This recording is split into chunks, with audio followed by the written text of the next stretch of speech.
တနေ့မိုဘိုင်းလေးရန်ဆော့ရရှက်လာပြီဗျာမိုက်ဆိုးတော့ထိုက်ရန်100ကျော်ကျွန်တော်ကကျတော့58တောင်းတင်မိုက်ဆိုးကဘယ်လိုဆော့လဲမသိဘူးစကွက်လိုက်ဆော့တာဖြစ်ပြီကျွန်တော်တို့ဒီမှာမြန်မာစီးရင်နဲ့တိုင်ပတ်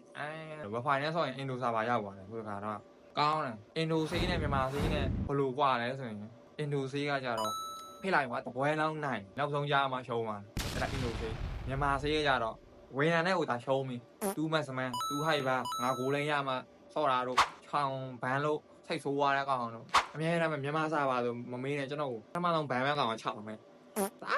ဒါစိတ်ဒုက္ခတော်ပေးတယ်6မြန်မာနိုင်ငံမှာပေါ်ကောင်က6ပလေးရတယ်စီပဲအင်ဒိုရတော့တပွဲလုံးနိုင်နောက်ဆုံးရမှာရှုံးအင်ဒိုဒါပေမဲ့မျောလင်းရက်ပေးသွားတယ်မြန်မာကြတော့ start game ရှုံး start game တာနဲ့ရှုံးပြီ start game ပြီးအောင်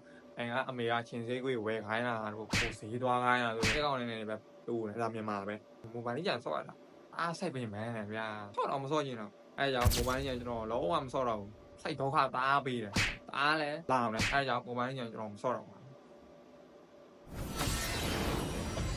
တခါတလေတော့ဆော့တာပါနော်